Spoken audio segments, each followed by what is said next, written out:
Right, lab 8, Chem 1520, welcome. We're doing a titration. I'm sure you've talked about titrations in class. In this case, acid-base. We are going to do 3 titrations, but I'll only demonstrate one of them because the procedure for the rest of them is exactly the same. And so I've posted the data in the Excel sheet that we'll post shortly. All right, the burette. That's the delivery for, in this case, 0.20 molar sodium hydroxide. And in here, I have acetic acid. And if you read the procedure, it says autopipette 5.00 milliliters of approximately 0.2 molar acetic acid. Then add, using a graduated cylinder, because that's not a critical step, 20 milliliters. We add the 20 so that we have enough room for a pH electrode to submerge appropriately. So, in terms of calibrating the pH electrode, we talked about that in the last lab. We use pH buffer 4 and 10 to calibrate the pH electrode. So that's been done. You can look back the procedure if you need to. I have here a drop counter. What does a drop counter do? It counts drops. But we want, in the titration curve, as you've seen in class, to plot pH versus milliliters of base of sodium hydroxide running. So we gotta tell it how much a drop is worth volume-wise. So that if we give the data logger that information, it can automatically convert from drop count to milliliters of sodium hydroxide base.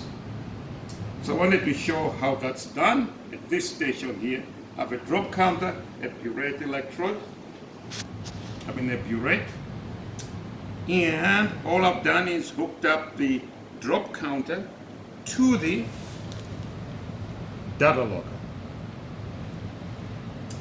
And so what I'm going to do is read the initial volume in the burette.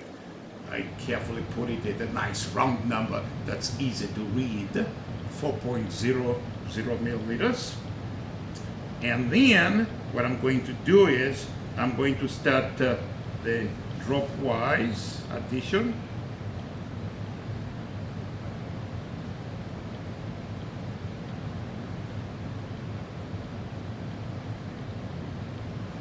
Every time a drop goes through, it blinks.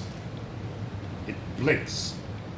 And then every time a drop goes through, it counts. All right?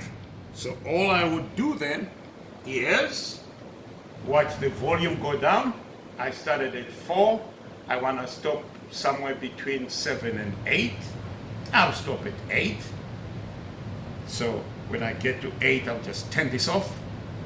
And then in that way, I'll have delivered 4.0 milliliters of the titrant, whatever I have in the burette. And then 4 milliliters, it'll give me the drop count. So yesterday when I did the calibration with whatever we're gonna use here, 4 milliliters of the base corresponded to 84 drops. Then somewhere in the system, I'll tell it, if there is a calibrate function that's where you enter the 4 milliliters for the volume, and then you enter the 84 drops. So at that point, we have everything calibrated. The drop counter, the pH electrode. And now we have devised or asked the data logger to collect data, pH versus fluid volume. So what happens is a drop comes through, it mixes, and the pH electrode records the data, and the drop count feeds that to the data logger, and then the conversion is made. So all I need to do here is hit play. Go. I'll get started.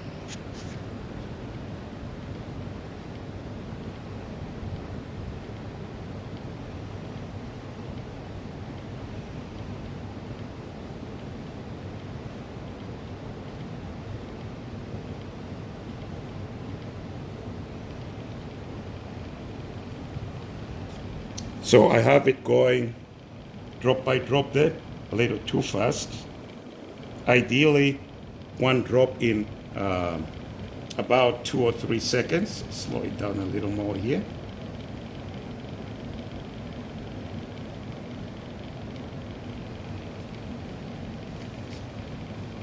And then what you see here is that it starts collecting data, gets the drop count, converts it into volume, records whatever the pH value is, and then plots the data point, and then in that way it generates our titration curve.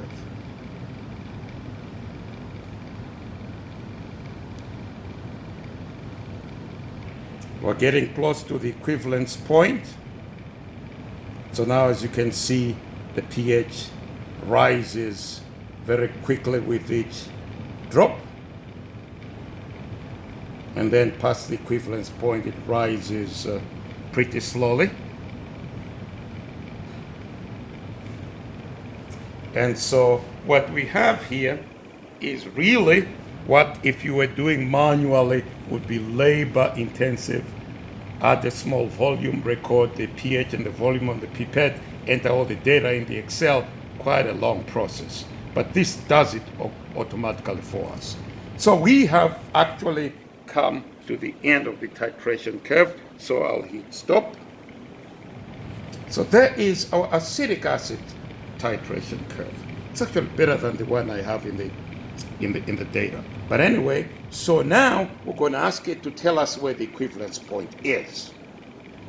And so for that, we go Tools, and we look for where it says Derivative.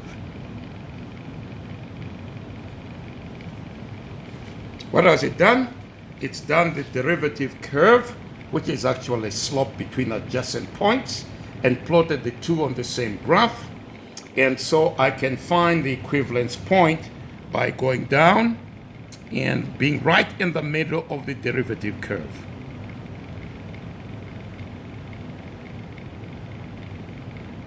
In this case, I'm in the middle.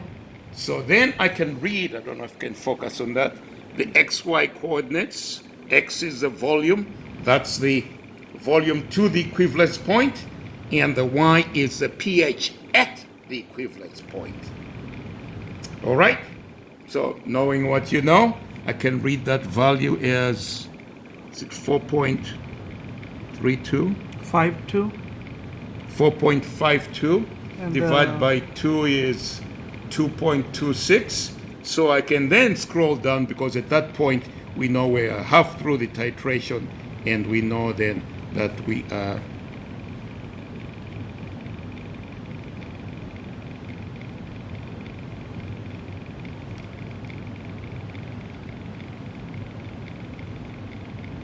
so let's suppose that's the 2.26 for the volume. Then I know that that's the point where pH is equal to pKa. Halfway through the titration, you have converted HA, half of the HA to A minus. And so at that point, the two are the same, the two concentrations are the same. And so in the Henderson-Hasselbalch equation, pH is equal to pKa log A minus over HA. The log term is 0. And so pH is equal to pKa. So that is then our titration curve. And for the rest of the other titrations, we'll do it exactly the same. 5 milliliters at 20 milliliters.